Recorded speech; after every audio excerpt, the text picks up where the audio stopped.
नमस्कार मित्रांनो. ठरलं तर मग या मालिकेमध्ये आज काय घडतंय ते बघूया. एपिसोडच्या सुरुवातीला आपल्याला दाखवतात की सगळे सुभेदार जेवायची वाट बघत असतात. तेवढ्यात अस्मिता आणि सचिन खाली येतात. अस्मिता म्हणते, तुम्ही आमच्यासाठी जेवायचं थांबला आहात? प्रताप म्हणतो, हो हो, सगळे घरातले आल्याशिवाय कसं कोण जेवायला बसणार. अस्मिताला फार ऐकून बरं वाटतं. सचिन म्हणतो, सॉरी हां, आमच्यामुळे तुम्हाला उशीर झाला बसायला. पूर्णाजी म्हणते, काही हरकत नाही. सचिन मनात म्हणतो, हे लोक माझ्याशी एवढं नीट कसे वागायला लागलेत. अस्मिताला पण बघून हे सगळं फार बरं वाटतं. अर्जुन म्हणतो, माझ्या बायकोने तुझ्यासाठी बघ तुझ्या आवडीची भाजी बनवली आहे, पण आम्ही ही भाजी तुला देणार नाही आहोत. मी आणि अश्विन मिळून संपून टाकणार आहोत. आणि सगळे अस्मिताची खेचायला लागतात. कल्पना म्हणते, हे बघा ताटात आवडती भाजी काय आली. अस्मिताच्या चेहऱ्यावर हसू आलं. अस्मिता म्हणते, हे हसू चेहऱ्यावरचं भाजीवर ताटात वाढल्यामुळे नाही आहे. माझे दोन्ही भाऊ माझ्यासोबत पूर्वीसारखे वागायला लागले ना, म्हणून आहे. नंतर आपल्याला दाखवतात की अर्जुन आणि सायली तयार होत असतात. दुसऱ्या दिवशी सायली अर्जुनला म्हणते की एक काम करूया, तुम्ही आधी जा, मग मी तुमच्या मागून जाते, म्हणजे तन्वीला डाऊट नाही येणार. अर्जुन म्हणतो, तरीसुद्धा ती आपला पाठलाग करणारच आहे. मग तिला गुंगारा कसं द्यायचा हे मला माहिती आहे, त्याच्यामुळे काही काळजी करू नका, पण मी सांगते ते करा. सायली आणि अर्जुन नाश्त्याला खाली येतात. तन्वीने नाश्ता बनवलेला असतो. पूर्णाजी म्हणते, तुला कसं जमलं बनवायला. तन्वी म्हणते, अगं मी व्हिडिओ बघितला ना, म्हणून त्याची रेसिपी फॉलो केली. दिसायला तरी छान दिसते, टेस्टला आता कसं आहे माहिती नाही. अश्विन म्हणतो, अगं टेस्टची काळजी करू नकोस, मनापासून बनवलंयस ना तर होईलच चांगलं. तन्वी म्हणते, मी दुपारचं जेवणसुद्धा बनवणार आहे. अश्विन अर्जुनच्या ही गोष्ट ऐकल्यानंतर घशाखाली घासच जात नाही. त्याला एकदम भीती वाटते. प्रताप म्हणतो, बनव ना तू, बनव ना, पण प्रश्न आमच्या पोटाचा आहे ना गं. तन्वीचं तोंड पडतं. कल्पना म्हणते, अगं एवढी मोठी झेप नको घेऊस, आधी एक एक पदार्थाने सुरुवात कर. तन्वी म्हणते, हो हो चालेल ना, तसं पण तुम्ही लोक आहातच मला मदत करायला. अश्विन म्हणतो, तन्वी तू काही बनव, मी खाईन, तू काय काळजी करू नकोस. सगळे सुभेदार नाश्त्याला सुरुवात करतात. तन्वीने थालीपीठ बनवलेलं असतं, पण काही केल्या ते तुटतच नसतं अजिबात. सगळे सुभेदार प्रयत्न करत असतात थालीपीठ मोडण्याचं. शेवटी पूर्णाजी मोडून ते तोंडात टाकते. लगेच तन्वी विचारते, पूर्णाजी कसं झालं आहे गं थालीपीठ. पूर्णाजी म्हणते, अगदी तुझ्यासारखं झालं आहे, जसं दिसतं ना तसून आतून नाही आहे. हे ऐकून अर्जुन आणि सायली फार हसायला लागतात. नाश्त्यामुळे सगळ्यांची तोंडं पार उतरतात. सायली म्हणते, पूर्णाजी मी काही बनवू का. कल्पना म्हणते, हो हो प्लीज बनव ना काहीतरी. अर्जुन म्हणतो, तुम्ही बनवत बसा, मी ऑफिसला चाललो, मला उशीर झाला आहे. तन्वी म्हणते, अर्जुन सॉरी या, माझ्यामुळे तुला काही खाता नाही आलं. सायली आणि विमल लगेच कामाला लागतात. पूर्णाजी म्हणते, बाकी काही असू दे, नवरा असावा तर अश्विनसारखा, कारण अश्विन बिचारा ते एवढं घट्ट थालीपीठ एक एक करून खात असतो. तन्वी विचार करत असते, अर्जुन आत्ता एकटा कुठे गेला आहे. मला वाटलेलं सायली आणि अर्जुनचा मी पाठलाग करीन दुपारचं जेवण बनवण्याच्या नादामध्ये. पटकन सामान आणायला जाते हे सांगून मी त्यांचं बाहेर पडले असते, पण हे दोघे वेगवेगळे आहेत. काय नक्की चालू आहे ह्यांचं. इकडे तन्वी कुर्मा बनवण्यासाठी साहित्य काय काय लागतं ते लिहून घेत असते आणि तिचा विचार असतो की ही लिस्ट घेऊन सायलीचा पाठलाग करायला जाईल. तेवढ्यात सायली आणि कल्पना येतात. कल्पना म्हणते, अगं विमल, अस्मिताचे आता दिवसभरात आलेत, पण माझी काही तयारी झालेली नाही, त्याच्याकरता सामान आणायला आम्ही चाललो आहे. विमल म्हणते, ठीक आहे तुम्ही जा, मी आहे इथे. ती म्हणते की तन्वीला जे काय मदत लागेल ना ती करा कुर्म्यासाठी, नाहीतर ती पार गोंधळून जाईल. सायली मनात म्हणते, तन्वीला पूर्ण कसं गुंडाळून टाकायचं नाही हे मला चांगलंच माहिती आहे. तन्वी मनात विचार करत असते की सायली आणि अर्जुन वेगवेगळे गेलेत, म्हणजे दोघांनी त्यांची शोधाशोध थांबवली आहे का. असं असेल तर बरंच होईल, पण तरीसुद्धा मला गाफील राहून चालणार नाही, मला सायलीचा पाठलाग करायलाच पाहिजे. ती म्हणते, विमल ही जी लिस्ट आहे ना ह्याच्यातलं सामान आणायला मी जरा बाहेर पडते. विमल म्हणते, अहो सगळी गोष्टी घरातच आहेत, तुम्हाला बाहेर जायची गरजच नाही आहे.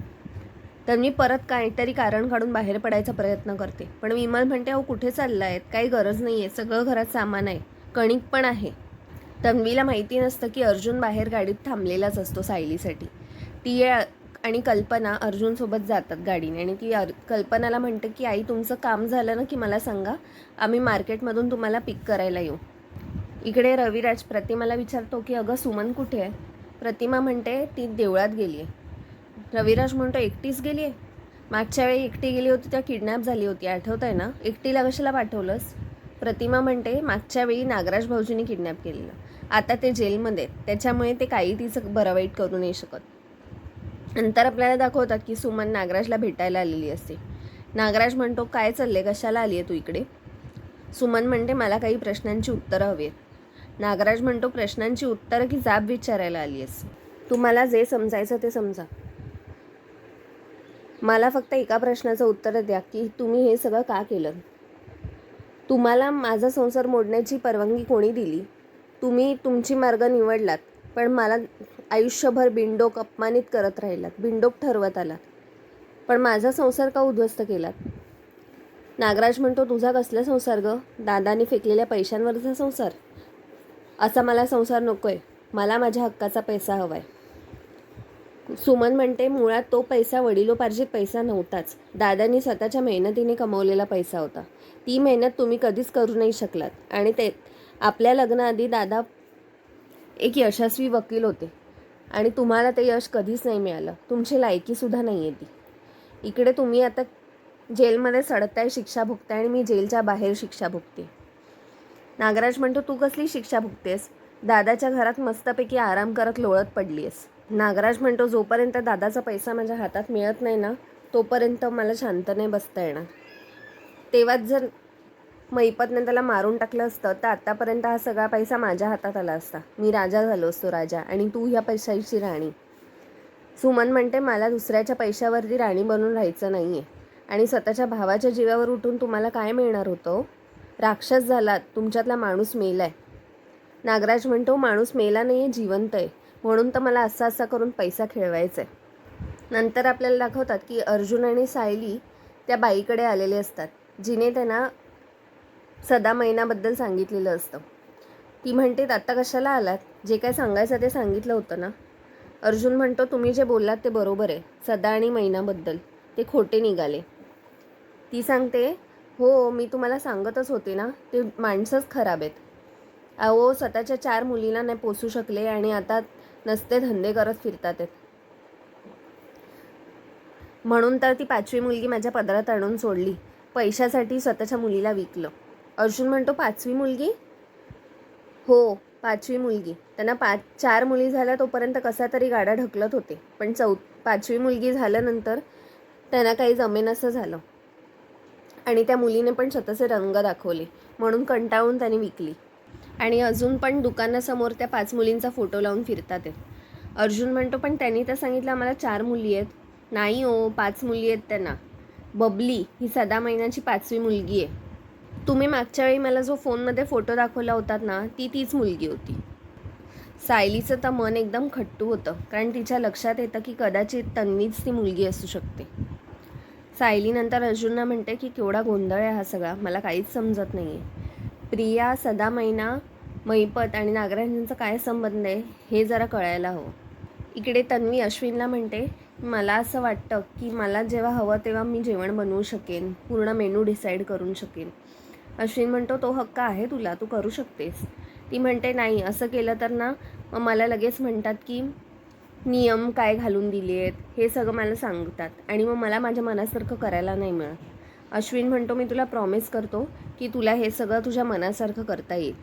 इकडे सायली आणि अर्जुन विचार करत असतात. सायली बोर्डवरती सगळं लिहून ठेवते. प्रिया, मैना, सदा, मैपत आणि नागराज.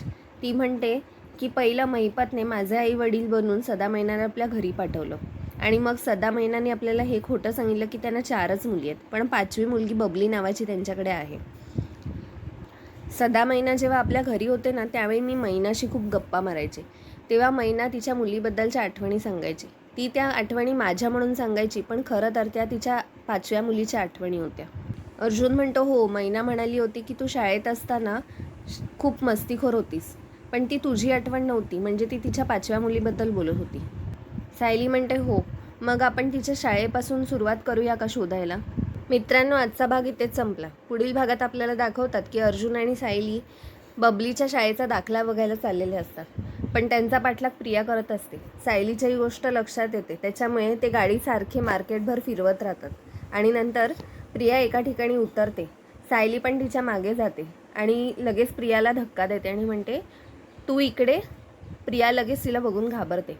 मित्रांनो, आपण भेटूया पुढच्या भागात. चॅनलला सबस्क्राईब करायला विसरू नका. बाय.